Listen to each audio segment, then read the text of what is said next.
नमस्कार सर्वांना. श्री स्वामी समर्थ.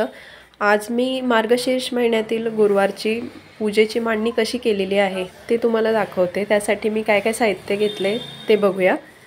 तर मी पत्री, नारळ, देवीसाठी वेणी, केळी घेतली आहे, तांदूळ, हे वस्त्र घेतलं आहे देवीला, देवीचा मुखवटा आणि हे देवीला जे पूजेला लागणारं साहित्य असतं, हळकुंड, खारी खोबरं वगैरे, ते सगळं घेतलेलं आहे. इथे कुंकू ओलं करून घेतलेलं आहे मी. सुकामेवा प्रसादासाठी आपल्याला ठेवायचं आहे. हे व्रतकथेचं पुस्तक लागणार आहे, श्रीयंत्र आहे माझ्याकडे, असं ते घेतलेलं आहे. त्यानंतर इथे मी कळस आहे ना डब्यावर ठेवून घेतला आहे, कारण मला थोडं देवीला वस्त्र नेसवण्यासाठी हाईट पाहिजे होती. त्यामुळे एक छोटा डब्बा मी तांदळाने भरलेला घेतलेला आहे कळसाखाली ठेवायला, या पद्धतीने. तर आपण आधी दिव्याची पूजा करून घेऊया, दीप प्रज्वलन करून घेऊ आणि त्यानंतर आपण बाकीच्या पूजेला सुरुवात करू.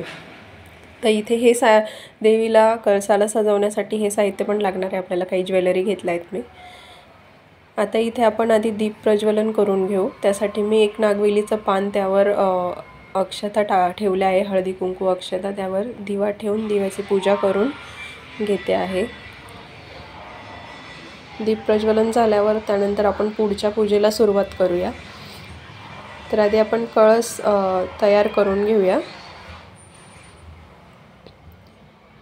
तर कळसामध्ये इथे मी सुपारी, नाणं, हळदी कुंकू अक्षता, फूल, दुर्वा हे सर्व आधी टाकून घेणार. त्यानंतर आपल्याला यावर पत्री ठेवून घ्यायची आहे. पत्रीमध्ये सर्वच पानं आहे, पण मी आंब्याची पानं पुढे ठेवलेली आहे आणि बाकीची मागे ठेवलेली आहे. पुढे आंब्याची पानं ही छान दिसतात अशी, त्यामुळे पुढे ठेवली. आता हे वस्त्र आपण नेसवून घेऊ आणि मग पुढचं साहित्य, मग आपलं जे गळ्यातलं वगैरे ज्वेलरी आहे ती घालून घेऊया. तर हे या पद्धतीने मी असं वस्त्र घालून घेतलेलं आहे. आता गळ्यातला जो हार आहे तो आपण घालून घेऊया.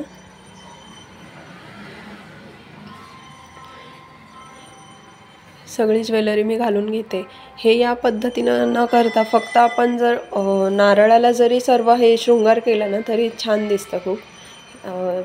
फक्त जर नारळ आपण ठेवला पूजेमध्ये कळसावरती आणि त्याला हे सगळं घातलं ना तरी छान वाटतं.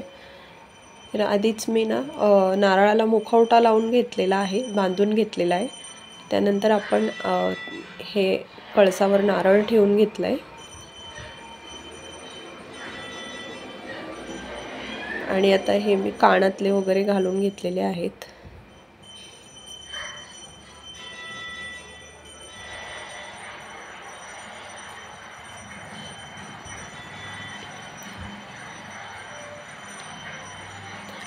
ह्या 2 काड्या मी घेतलेल्या आहे, दोन्हीकडून लावून घेतल्या. त्यावर मी बांगड्या घालून घेणार आहे.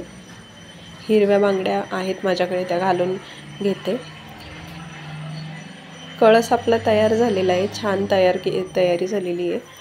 आता आपण गणपती बाप्पांची स्थापना करून घेऊ. त्यासाठी मी आधी अभिषेक करून घेते.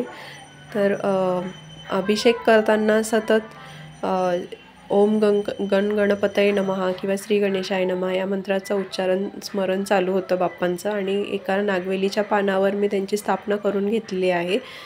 तर अक्षतांवरती मी गणपती बाप्पांची स्थापना करून हळदी कुंकू अक्षता फूल वाहून पूजा करून घेतलेली आहे. आता बाजूला मी श्रीयंत्राची स्थापना करून घेते याच पद्धतीनं.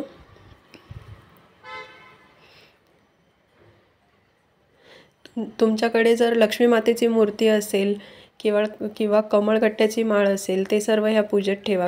तेहीच खूप छान वाटतं आणि पूजेमध्ये ते छान ठेवायला हवं असेल तर. बाकीचंही हे पूजेचं सामान मी नागवेलीच्या पानांवर ठेवून घेतलेलं आहे. फळं आपली ठेवून घेतलेली आहे आणि याचीही आपण सगळीकडे आपण हळदी कुंकू वाहून घेऊया. व्रतकथेच्या पुस्तकाची ही पूजा करून घेऊ आपण.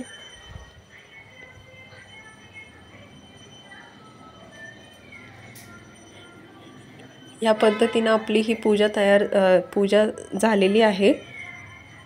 सतत पूजा ही करत असताना आपल्याला देवीचं नामस्मरण करायचं आहे आणि या पद्धतीने अशी मी पूजा केलेली आहे गुरुवारची. तर माझ्याकडे फुलं वेगवेगळ्या प्रकारची फुलं मला भेटली नाही, तर मला फुलंही पाहिजे होती मांडायला, पण नाही भेटली, म्हणून ही साधी फुलं मी ठेवलेली आहे. सर्वांना मार्गशीर्ष गुरुवारच्या खूप खूप शुभेच्छा. शुभ गुरुवार.